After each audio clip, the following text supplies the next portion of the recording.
तो आकर्षण आखिर है क्या? क्या ये कोई झटपट तैयार होने वाले नूडल्स हैं या फिर एक ऐसी डिश जिसे धीमी आंच पे पकाया जाता है? आज हम एक ऑनलाइन सोर्स से मिले एक बड़े ही दिलचस्प सिद्धांत पर नजर डालेंगे जो रिश्तों को निवेश या इन्वेस्टमेंट के नजरिए से देखता है और ये समझाता है कि वक्त के साथ साथ आकर्षण कैसे बनता है। तो चलिए इस आइडिया को समझते हैं। ये सोर्स एक बहुत ही सीधी सी तुलना करता है। इसके मुताबिक पुरुषों का आकर्षण इंस्टेंट रेमन जैसा है, एकदम तेज, तुरंत, और वहीं महिलाओं का आकर्षण एक बीबीक्यू ब्रिस्केट की तरह है, जिसे तैयार होने में वक्त लगता है, सब्र चाहिए और मेहनत भी। और यही तुलना इस पूरे सिद्धांत की नींव है। तो इस सिद्धांत का मूल मंत्र क्या है? देखिए, इसका जो कोर आइडिया है वो ये है कि आकर्षण कोई एक जादुई पल की बात नहीं है, बल्कि एक पूरी प्रक्रिया है। एक ऐसी प्रक्रिया जिसे ये सोर्स निवेश कहता है। तो फिर इस फ्रेमवर्क में निवेश का मतलब क्या हुआ? और हाँ, यहाँ निवेश का मतलब पैसों से बिल्कुल नहीं है। ये है वो वक्त, वो कोशिशें और वो सोच जो एक इंसान दूसरे के लिए लगाता है। ये कुछ भी हो सकता है, किसी के बारे में सोचना, उनके लिए कोई काम करना या बस उनके साथ वक्त बिताना। और इस पूरे सिद्धांत के पीछे जो साइकोलॉजी काम करती है वो इस एक लाइन में छिपी है। हम इंसान उन चीजों से ज्यादा प्यार करते हैं जिनमें हम निवेश करते हैं। सोचने वाली बात है ना? यही वो आइडिया है जो इस पूरे फ्रेमवर्क को चलाता है। और यहीं पर यह सिद्धांत एक बड़ा ही दिलचस्प मोड़ लेता है। ये कहता है कि जो इंसान ज्यादा निवेश करता है वही उस रिश्ते से ज्यादा जुड़ता है। मतलब सोर्स का यह दावा है कि शायद इसीलिए कभी-कभी बहुत अच्छा बनकर सब कुछ आसान कर देना असल में काम नहीं करता, क्योंकि इससे दूसरे इंसान को निवेश करने का मौका ही नहीं मिलता। तो सवाल ये है कि ये निवेश होता कैसे है? तो इस फ्रेमवर्क में निवेश को 3 हिस्सों में बांटा गया है। सबसे बड़ा हिस्सा है अनुपालन या कंप्लायंस, उसके बाद आता है मानसिक चिंतन और आखिर में समय का निवेश। तो चलिए एक एक करके इन तीनों को समझते हैं। तो चलिए सबसे पहले और इस सोर्स के हिसाब से सबसे पावरफुल हिस्से पर आते हैं, और वो है अनुपालन या कंप्लायंस। आसान भाषा में कहें तो इसका मतलब है किसी से हाँ बुलवाना।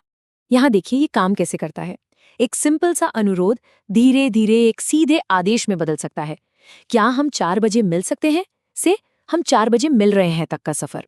अभी सुनने में तो एक छोटा सा बदलाव लगता है ना? लेकिन इस थ्योरी के हिसाब से ये बहुत बहुत बड़ा फर्क डालता है। तो ये जो कंप्लायंस है इसकी 3 सीढ़ियां बताई गई हैं। पहली सीढ़ी है अनुरोध, मतलब पूछना। दूसरी है मांग, मतलब बताना। और तीसरी है टेकन, मतलब मानकर चलना। और इस फ्रेमवर्क का गोल यही है कि इन स्टेजेस से आगे बढ़ा जाए। तो पहला लेवल है अनुरोध। इसका इस्तेमाल बहुत सोच समझकर किया जाता है, खासकर जब आप किसी से नई नई बातचीत कर रहे हो या फिर सामने वाला इंसान काफी इंडिपेंडेंट हो। मतलब ये एक तरीका है कि सामने वाला बिना किसी प्रेशर के हाँ बोलना शुरू कर दे।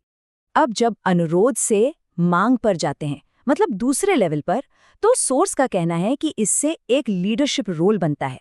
जब कोई आपके सीधे निर्देशों को मानने लगता है तो ये सम्मान और आकर्षण की भावना पैदा कर सकता है।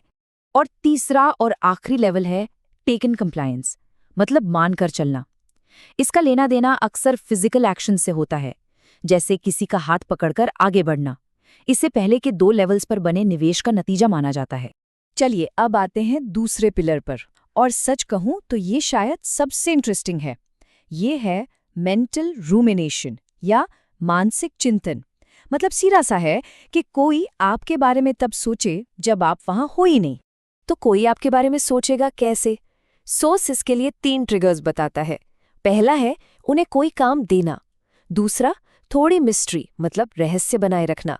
और तीसरा जो थोड़ा विवादास्पद है वो है गुस्सा या नाराजगी पैदा करना। काम देने का मतलब है कुछ ऐसा करने को कहना जिसमें थोड़ा वक्त और सोच लगे, जैसे शो के टिकट के बारे में पता करने के लिए कहना या डिनर के लिए कुछ लाने को कहना। देखिए, जब वो ये काम कर रहे होंगे तो जाहिर है वो आपके बारे में ही सोच रहे होंगे। अब आते हैं दूसरे ट्रिगर पर, रहस्य। सोर्स के हिसाब से ये मेंटल इन्वेस्टमेंट पैदा करने का एक जबरदस्त तरीका है। जब किसी को आपके बारे में सब कुछ नहीं पता होता तो उनका दिमाग अपने आप ही उन खाली जगहों को भरने की कोशिश करता है। तो सोर्स कहता है कि जब रहस्य होता है तो सामने वाले के मन में कुछ सवाल घूमने लगते हैं, जैसे क्या वो मुझे पसंद करता है, कितना पसंद करता है, क्या उसकी कोई गर्लफ्रेंड है। इन सवालों के जवाब ढूंढने की ये जो पूरी प्रक्रिया है, यही अपने आप में एक बहुत बड़ा मानसिक निवेश है। अब तीसरे ट्रिगर की बात करें, यानी गुस्सा, तो सोर्स खुद इसको लेकर एक बड़ी चेतावनी देता है। साफ साफ कहता है कि ये एक खतरनाक टूल है और नए लोगों को तो इससे बिल्कुल दूर रहना चाहिए। ओके, तो हमने कंप्लायंस और मेंटल रूमिनेशन देख लिया। अब चलते हैं निवेश के तीसरे और सबसे सीधे साधे पिलर की तरफ। ये तीसरा पिलर है टेम्पोरल इन्वेस्टमेंट, मतलब समय का निवेश। ये बहुत ही सीधा सा है, कोई आपके साथ कितना समय बिताने को तैयार है। सोर्स इसे एक तरह का पैसिव इन्वेस्टमेंट मानता है। मतलब शुरुआत में इसका असर बहुत कम दिखता है, बिल्कुल ग्रेविटी की तरह, है ना, पता ही नहीं चलता। लेकिन जैसे जैसे वक्त गुजरता है, ये एक बहुत ही मजबूत बॉन्ड बना देता है, खासकर लॉन्ग टर्म रिश्तों में। तो ठीक है, हमने निवेश के तीनों पिलर्स को समझ लिया है। अब चलिए इन सबको एक साथ रखकर देखते हैं कि ये पूरी तस्वीर कैसी दिखती है। तो कुल मिलाकर ये मॉडल क्या कहता है? ये कहता है कि आकर्षण वो बारबेक्यू ब्रिस्किट की तरह है जो निवेश पर बनता है। और ये निवेश 3 तरीकों से होता है: कंप्लायंस से, मेंटल रूमिनेशन से और साथ में वक्त बिताने से। और इन सब का मकसद क्या है? बस यही कि धीरे धीरे करके किसी की नज़रों में अपनी वैल्यू और डिज़ायर को बढ़ाना। और ये सारी बातें हमें एक बड़े सवाल पर लाकर छोड़ देती हैं कि आकर्षण आखिर है क्या? क्या ये कोई फॉर्मूला है जिसे सुलझाया जा सकता है, या फिर ये सिर्फ एक एहसास है जिसे महसूस किया जाता है? यकीनन इस तरह के फ्रेमवर्क पर सोचना काफी दिलचस्प है।